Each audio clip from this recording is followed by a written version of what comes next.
Le classique entre l'Olympique de Marseille et le Paris Saint-Germain qui devait se jouer ce dimanche soir à 20h45 est officiellement reporté après des discussions qui ont été assez animées entre la Ligue, l'Olympique de Marseille et le Paris Saint-Germain. C'est finalement le règlement qui a été appliqué. L'Olympique de Marseille recevra donc la formation parisienne demain à 20h en pleine cérémonie du Ballon d'Or, ce qui empêchera notamment Nuno Mendes et Gvicha Kvaratskhelia de recevoir leur 22e et 23e place au classement général France Football.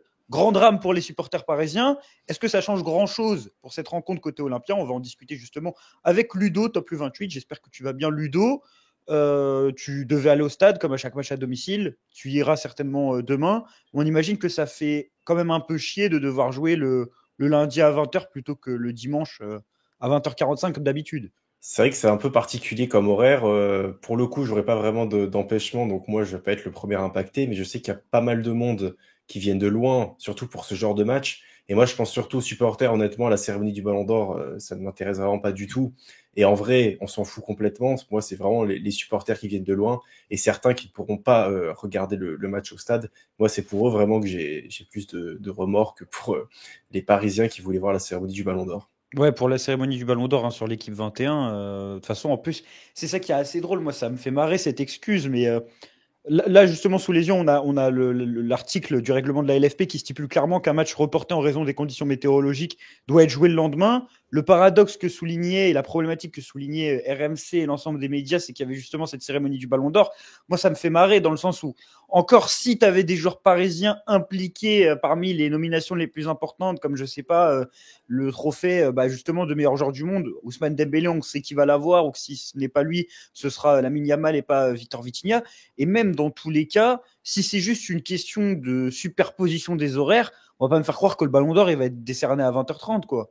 Et Oui, bon, je sais pas habituellement il est décerné à quelle heure, mais bon, ils vont rater quoi? Ils vont rater le Ballon d'Or féminin, ils vont rater le prix Puskas, et c'est pas le scandale du siècle de mettre cette affiche là en même temps quoi.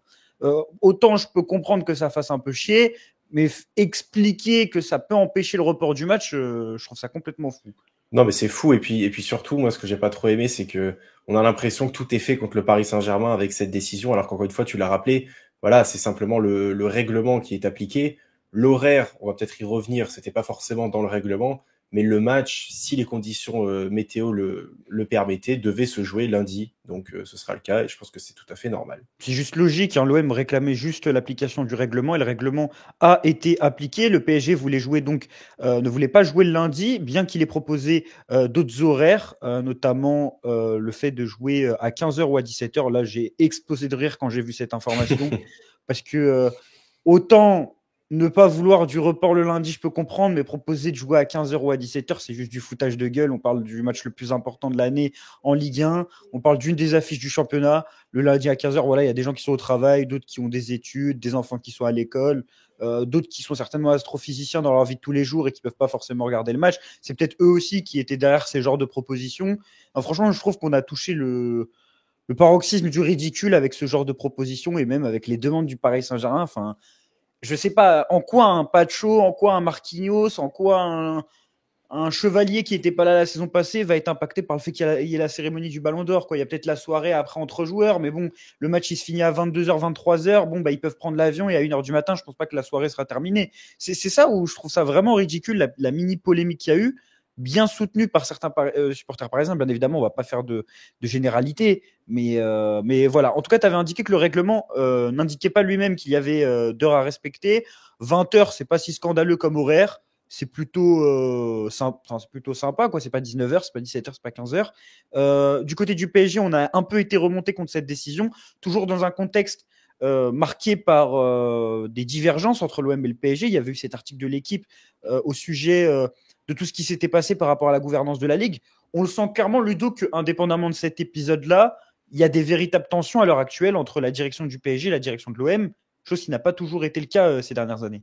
Oui, clairement, on a l'impression que chacun veut faire valoir ses intérêts, quelle que soit la situation. Tu as parlé des droits télé, là, ça tombe sur ça, mais j'ai l'impression que dès que les dirigeants peuvent se taper dessus, ils le font.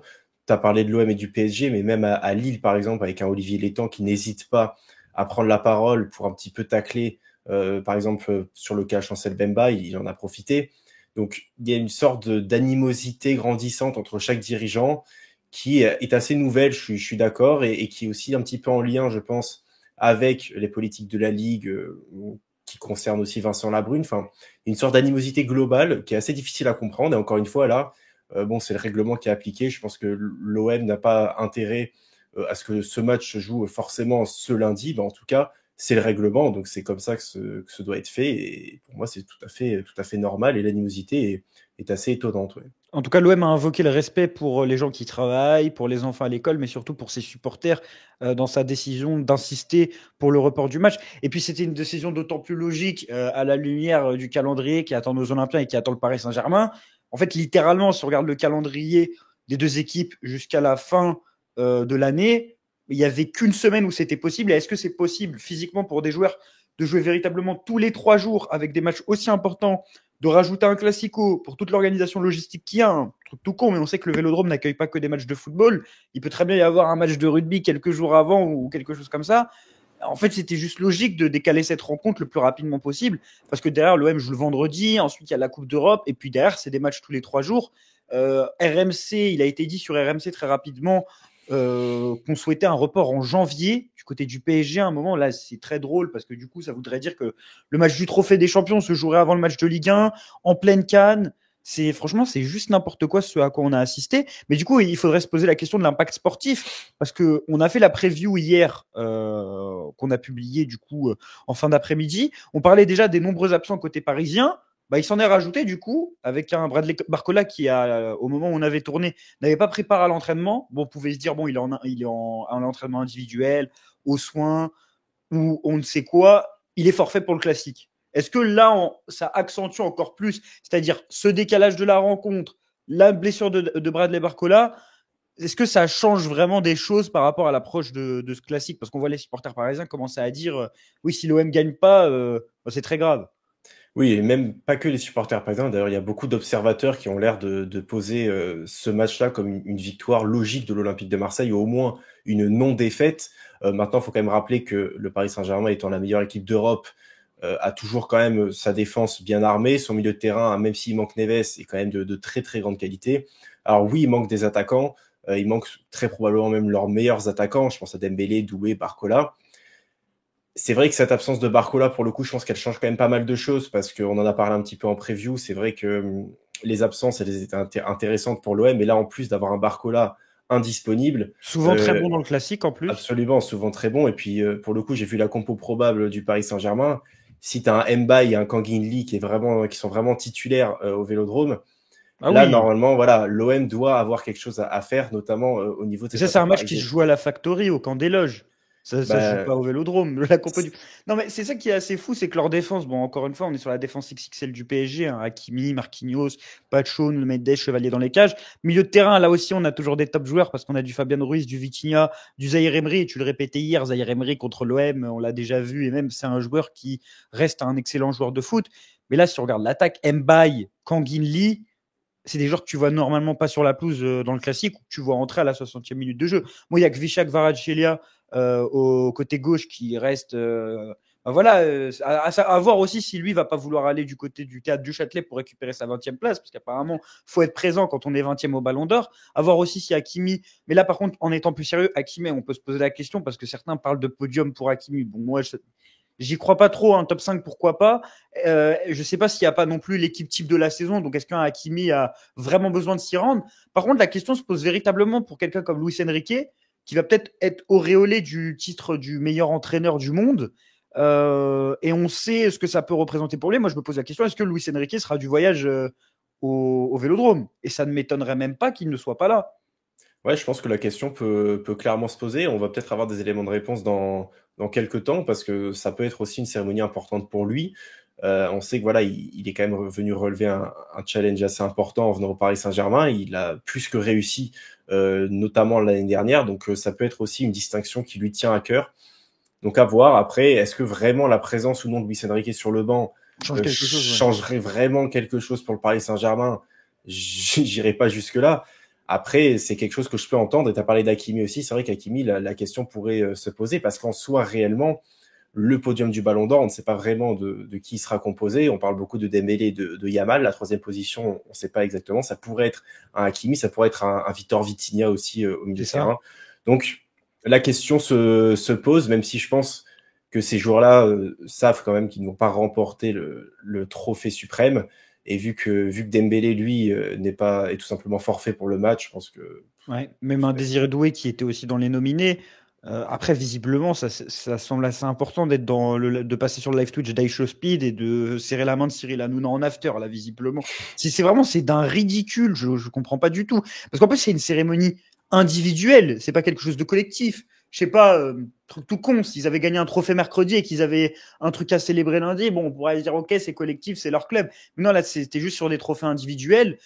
Et exemple tout con, lorsque l'OM devait préparer sa finale d'Europa League face à l'Atlético Madrid et qu'il y avait eu les trophées UNFP, bah, on n'avait pas décalé les trophées UNFP. L'OM, ils étaient en duplex. Bon, c'est compliqué aussi d'être en duplex pendant que tu joues au foot, mais s'ils peuvent faire le duplex dans les vestiaires ou quelque chose comme ça, ou faire des vidéos préenregistrées avec France Football, c'est pas quelque chose qui est hyper compliqué à faire. En tout cas, on a beaucoup disserté sur la composition probable du PSG. On voit celle de l'Olympique de Marseille. Et déjà, on voit des titularisations probables fortes, notamment celle d'Aguerd, dont on parlait énormément hier. Le Marocain est apte pour la rencontre. Il l'est d'autant plus que le match est décalé d'un jour. Et il devrait être titulaire demain soir. On est d'accord que c'est une information qui fait extrêmement plaisir. C'est la meilleure nouvelle possible. La pluie, etc., on s'en fiche, mais la présence de Daïef Aguerd, ça pour le coup, c'est très important et je pense que c'est un joueur clé et qui deviendra titulaire indiscutable du côté de l'Olympique de Marseille.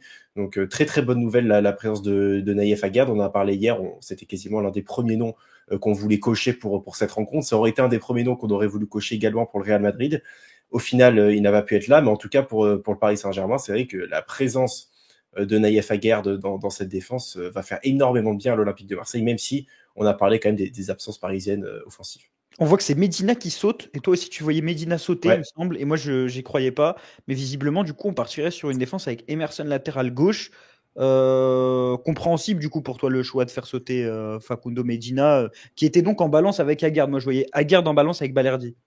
ouais, si je devais vraiment en mettre un petit peu de côté sur les défenseurs, disons centraux qui pouvaient jouer dans cette défense, c'est vrai que c'était plus Medina que j'aurais mis sur le côté. Surtout qu'Emerson a quand même fait un très très gros match contre le Real Madrid. Forcément, Emerson, le seul problème, c'est qu'on ne peut se baser que sur une rencontre, une performance qui était d'un très très haut niveau, un bon 8 sur 10, je pense au moins, contre le Real Madrid. À voir maintenant ce qu'il pourra faire contre le Paris Saint-Germain et le terrible Mbaye sur ce côté. Ouais, au milieu de terrain, on a surtout noté une absence qu'on n'a pas encore évoquée, celle de Geoffrey Kondogbia. On en Ouais. parlait en avant-match. On le mettait tous les deux titulaires. Bon, bah, Geoffrey Kondogbia, comme souvent depuis qu'il est à l'Olympique de Marseille, malheureusement. Les blessures qui traînent après lui à la suite de ses bons matchs, il est out pour cette rencontre. Encore une fois, est-ce que le décalage de la rencontre peut faire en sorte à ce qu'il puisse revenir? Je sais pas. On va partir du principe que non. Surtout que généralement, quand il se blesse, c'est quand même un petit peu. C'est de l'ordre d'une semaine, 2 semaines. L'équipe annonçait Angel Gomez. Moi, je te dis la vérité, je ne vois absolument pas Angel Gomez à côté d'Heuberg dans un tel match. Pour les raisons que j'avais évoquées avant Madrid et que j'évoquais lorsqu'on parlait du fait d'utiliser Angel Gomez dans le double pivot. Autant contre une équipe où tu es justement favori, je le mettrais, mais même là, dans cette configuration, en fait, je ne le mettrais pas, Angel Gomez, pour des raisons défensives, pour des raisons tactiques, et peut-être aussi pour des raisons techniques, parce que je le verrais plus en tant que 10 dans ce genre de rencontre, notamment sur les transitions défensives. Je trouve que c'est un joueur qui a du mal à colmater les brèches, là où justement Kondobia a cette qualité défensive. Mais en même temps, je me dis, est-ce que tu lances Vermeeren sur ce genre de match? On en parlait déjà un peu hier. Mais là, du coup, pour moi, ça va jouer entre Gomez et Vermeeren.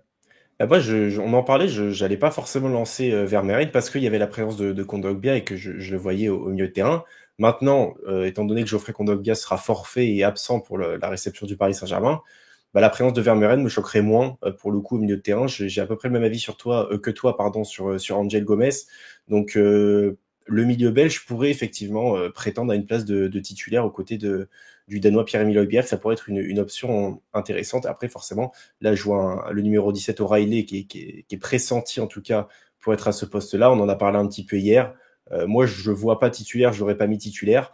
Après, bon, est-ce que les infos de l'équipe sont béton, c'est pas toujours le cas. mais on Sur verra les ce plus que. improbables en plus. Oui, voilà, des fois c'est un petit peu n'importe quoi. Donc ça va être intéressant aussi de suivre qui pourrait être à ce poste-là derrière Aubameyang. Ouais.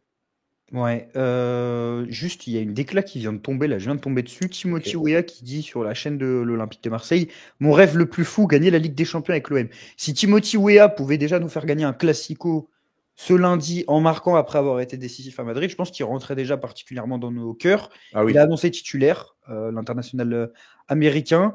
Globalement, on avait eu déjà un petit débat sur Aubameyang Gouiri, mais on ne devrait pas avoir trop de surprises sur la composition de l'Olympique de Marseille. Je pense que ça va surtout jouer sur Gomez et Emerson, parce que j'ai du mal encore une fois à voir Medina sortir de l'équipe sur un tel match, bien que l'Italien ait réalisé une très grosse rencontre.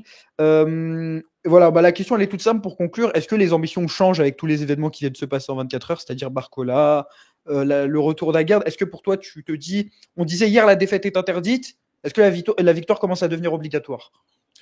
Honnêtement, je peux pas aller jusqu'à me dire que la victoire est obligatoire. On en a un petit peu parlé hier. On revoit encore une fois la composition du Paris Saint-Germain. C'est vrai que c'est mieux de se baser que sur soi-même. Maintenant, quand tu es en face d'une des meilleures équipes d'Europe et peut-être la meilleure en ce moment, tu vois la défense, tu vois le milieu de terrain. C'est quand même une équipe qui a énormément de contrôle sur le jeu avec un collectif hyper bien huilé. Oui, il manque des solutions offensives et c'est indéniable et ça va avoir son impact sur le match de lundi soir. Mais de dire que la victoire est obligatoire pour un Olympique de Marseille qui a quand même déjà beaucoup perdu cette saison, je pense il faut quand même se calmer et puis regarder devant et puis réaliser déjà un bon match cohérent, sans regret. Et là, tu pourras forcément espérer prendre des points contre Paris, mais de dire que la victoire est obligatoire, je n'irai pas jusque-là. Ouais, on verra en tout cas ce qui se passera ce lundi soir du côté du stade Vélodrome, en espérant à ce que le match puisse avoir lieu, parce qu'on ne sait jamais, hein, il suffit que les intempéries reprennent et ou que les orages fracassent le stade Vélodrome, ce serait quand même assez Normalement, surprenant. ça s'arrête dans l'après-midi demain, normalement, si tout se passe bien. Donc, Ouais. J'ai vu des supporters de l'OM sur Twitter dire que pour des alertes qui étaient annoncées entre 19h et 22h, dire à 14h qu'il n'y avait pas de nuages dans le ciel, du coup c'était inquiétant et que c'était faux. Franchement, je me suis marré. Avec tout ce qui s'est passé aujourd'hui, j'étais mort, que ce soit bah, les le problème, réactions c'est des supporters que parisiens. les supporters de foot, déjà, quand il faut parler de foot, c'est compliqué, mais quand en plus il y a des éléments extérieurs, ça devient vraiment dur à lire. Ouais, c'était vraiment compliqué. En tout cas, merci beaucoup Ludo. Et on se retrouve très rapidement sur Massilia Zone. Il y aura un débrief, bien évidemment, après la rencontre demain soir, un DLZ, soit le lendemain, soit le surlendemain. Encore une fois, merci Ludo. Et puis on se dit à la prochaine. N'hésitez pas à liker la vidéo et à vous abonner à nos comptes sur l'ensemble de nos réseaux sociaux. À la prochaine et allez l'OM.